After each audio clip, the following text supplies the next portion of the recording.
Hai teman-teman, balik lagi dengan kami. Kali ini kami akan membahas materi berjudul Desain dan Struktur Organisasi. Sebelumnya perkenalkan kami dari kelompok 5 yang terdiri dari Cindy Sitanggang, Eva Aritonang, Indah Hutagalung, dan Maria Nenci Lumban-Syantar. Baik, kita masuk pada materi yang pertama, yaitu pengertian desain organisasi. Desain organisasi adalah suatu model yang dipilih oleh organisasi untuk melakukan koordinasi dan pengendalian tugas-tugas dalam organisasi termasuk di dalamnya. Bagaimana seluruh anggota organisasi dimotivasi agar mengeluarkan segenap energi dan kemampuannya untuk memaksimalkan kemampuan dan sumber daya organisasi dalam memproses, menciptakan, menghasilkan sesuatu yang bernilai bagi organisasi tersebut. Baik, kita masuk pada bagian pengertian struktur organisasi. Struktur organisasi adalah suatu susunan dan hubungan antara tiap bagian baik secara posisi maupun tugas yang ada pada perusahaan dalam menjalin kegiatan operasional untuk mencapai tujuan. Baik, kita masuk ke materi yang berikutnya, yaitu faktor-faktor yang mempengaruhi organisasi. Faktor yang pertama adalah strategi organisasi. Pilihan struktur yang tepat belum menjamin kesuksesan dalam pencapaian tujuan, akan tetapi bisa meningkatkan kemungkinan sukses dalam pencapaian tujuan yang dibutuhkan. Strategi dalam menjalankan suatu organisasi agar apa yang telah ditetapkan berjalan sesuai dengan yang diinginkan. Faktor yang kedua yaitu skala organisasi. Dapat dibedakan dari berbagai faktor, diantaranya adalah jumlah penjualan, pangsa pasar, hingga jumlah tenaga kerja. Organisasi yang berskala besar artinya organisasi tersebut memiliki cabang di berbagai daerah, dikarenakan pangsa pasarnya yang luas. Faktor yang ketiga, faktor teknologi. Yang dimaksud adalah bagaimana suatu produk dari suatu organisasi bisnis dihasilkan, atau juga dengan cara bagaimana pekerjaan dilakukan. Faktor yang keempat, faktor lingkungan, merupakan salah satu yang menentukan bagaimana organisasi akan berjalan. Lingkungan yang dinamis akan menuntut organisasi untuk menyesuaikan diri secara dinamis. Selanjutnya, 4 pilar dalam organisasi. Pilar yang pertama yaitu pembagian kerja atau division of work. Dalam perencanaan berbagai kegiatan atau pekerjaan untuk pencapaian tujuan, tentunya telah ditentukan. Keseluruhan kegiatan dan pekerjaan yang telah direncanakan disederhanakan sedemikian rupa agar mempermudah pengimplementasiannya. Pilar yang kedua, pengelompokan pekerjaan. Setelah dispesifikkan, maka kemudian pekerjaan tersebut dikelompokkan berdasarkan kriteria tertentu yang sejenis. Pilar yang ketiga, penentuan relasi antar bagian dalam organisasi atau hierarki. Setelah proses pengelompokan, selanjutnya merupakan proses penentuan hierarki atau relasi antar bagian dalam suatu organisasi. Terdapat 2 konsep penting dalam proses penentuan hierarki, yaitu span of management yang terkait dengan jumlah orang atau bagian di bawah suatu departemen yang bertanggung jawab kepada departemen atau bagian tertentu. Yang kedua, chain of command yang mengatur bagaimana batasan kewenangan dibuat dan proses pelaporan setiap bagian pada bagian tertentu.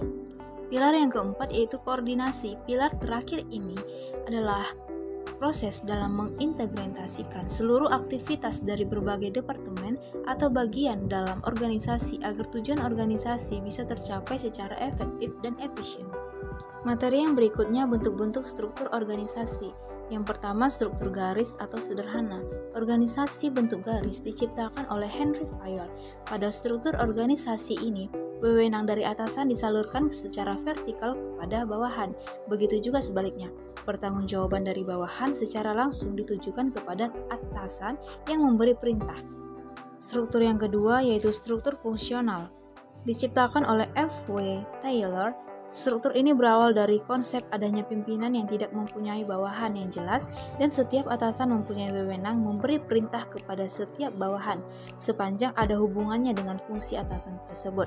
Setiap pegawai mempunyai pengawas lebih dari 1 orang atasan yang berbeda-beda. Struktur yang ketiga yaitu struktur staf. Organisasi dalam bentuk staf yang mempunyai hubungan dengan pucuk pimpinan berfungsi memberikan bantuan baik berupa pikiran maupun bantuan lain demi kelancaran tugas pimpinan dalam mencapai tujuan secara keseluruhan.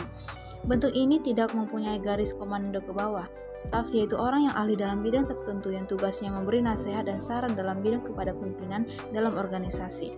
Yang keempat, struktur garis dan staf. Struktur organisasi ini merupakan struktur organisasi gabungan yang dikembangkan oleh Harrington Emerson.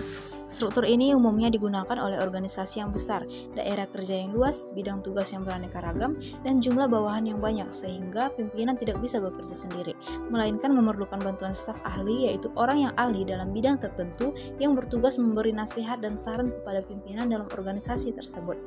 Yang kelima, struktur produk. Ini digunakan bagi perusahaan yang memutuskan produk yang mereka hasilkan sebagai dasar penetapan atau pembuatan struktur organisasi dalam sebuah perusahaan. Jenis organisasi ini membagi tugasnya ke dalam dimensi produk. Artinya, sebuah garis koordinasi atau kelompok koordinasi terbagi atas jenis produk yang dihasilkan oleh suatu organisasi tersebut. Yang keenam, struktur matrik. Merupakan struktur yang paling baru dari semua struktur organisasi yang ada dan paling sering digunakan oleh perusahaan yang melakukan proyek rumit. Struktur ini mengintegrasikan hubungan vertikal dan horizontal dengan unit lain dalam sebuah proyek. Kelebihan struktur matriks: penggunaan struktur matriks memungkinkan perusahaan memperkerjakan karyawan dengan keahlian tertentu untuk penyelesaian suatu proyek yang rumit. Yang ketujuh, struktur campuran atau hybrid. Jenis organisasi ini merupakan gabungan dari struktur organisasi produk dan fungsional. Masing-masing produk yang diproduksi memiliki fungsi-fungsi yang dibutuhkan oleh produk tersebut. Selain itu, organisasi juga memiliki struktur fungsional yang tetap mengontrol secara terpusat jalannya organisasi. Selanjutnya, organisasi formal dan informal. Yang pertama, struktur organisasi formal merupakan struktur organisasi yang dihasilkan melalui keseluruhan proses. Struktur organisasi formal inilah yang biasanya dijadikan panduan oleh para anggota organisasi untuk melakukan berbagai hal dalam upaya pencapaian tujuan organisasi. Yang kedua, struktur organisasi informal merupakan struktur di mana para pekerja berkumpul secara berkelompok atau di luar struktur formal yang didasarkan pada kesamaan tuntutan, hobi, dan lain sebagainya. Selanjutnya, hierarki vertikal dan horizontal. Dalam penentuan hierarki span of management dan chain of command, manajer perlu mempertimbangkan akan menggunakan jenis hierarki yang bersifat vertikal atau horizontal. Yang pertama, hierarki horizontal merupakan bentuk struktur organisasi yang bagian-bagian organisasinya banyak ke samping dan meminimalkan jumlah subbagian atau departemen. Yang kedua, hierarki vertikal merupakan bentuk struktur organisasi yang bagian-bagian organisasinya memperbanyak subbagian atau departemen secara vertikal. Berikutnya, konsep dasar pengorganisasian. Dalam proses pengorganisasian, manajer mengalokasikan keseluruhan sumber daya organisasi sesuai dengan rencana yang dibuat berdasarkan suatu kerangka kerja organisasi tertentu. Struktur organisasi pada dasarnya merupakan desain organisasi di mana manajer melakukan alokasi sumber daya, terutama yang terkait dengan pembagian kerja dan sumber daya yang dimiliki organisasi serta bagaimana keseluruhan kerja tersebut dapat dikoordinasikan dan dikomunikasikan. Materi yang selanjutnya adalah pendekatan pada proses departementalisasi. Yang pertama ada pendekatan fungsional. Pada pendekatan ini, proses departementalisasi dilakukan berdasarkan fungsi-fungsi tertentu yang mesti dijalankan dalam sebuah organisasi. Pendekatan yang kedua yaitu pendekatan produk. Ini menjelaskan bahwa proses penentuan bagian-bagian dalam organisasi ditentukan berdasarkan jenis produk yang dihasilkan oleh organisasi. Yang ketiga, pendekatan pelanggan. Pendekatan ketiga dalam departementalisasi adalah berdasarkan pelanggan atau customer departmentalization. Berdasarkan pendekatan ini, penentuan bagian-bagian dalam organisasi ditentukan berdasarkan karakteristik pelanggan yang menjadi sasaran pelanggan dari organisasi. Yang keempat, pendekatan geografis. Berdasarkan pendekatan ini, penentuan bagian-bagian dalam organisasi ditentukan berdasarkan wilayah geografis di mana organisasi tersebut beroperasi. Yang kelima, pendekatan matriks. Pendekatan terakhir ini merupakan proses departementalisasi yang menggabungkan antara pendekatan fungsional dengan pendekatan lain berdasarkan proyek tertentu, produk tertentu, ataupun berdasarkan pendekatan lainnya. Baik, sekarang kita masuk pada materi yang berikutnya yaitu contoh studi kasus dari struktur organisasi untuk manajemen talenta. Banyak organisasi memperkenalkan strategi manajemen talenta dengan menempelkannya pada struktur yang sudah ada dalam organisasi. Studi kasus ini menggambarkan suatu pendekatan di mana strategi manajemen talenta menjadi bagian integral dari struktur organisasi dan menjadi basis bagi pengembangan strateginya. Dalam kasus ini, perusahaan menginginkan secepatnya karyawan bertanggung jawab dalam memberi laba nyata bagi perusahaan. Apabila berhasil, setelah kemampuan karyawan berkembang, perusahaan memberi tanggung jawab yang lebih besar lagi.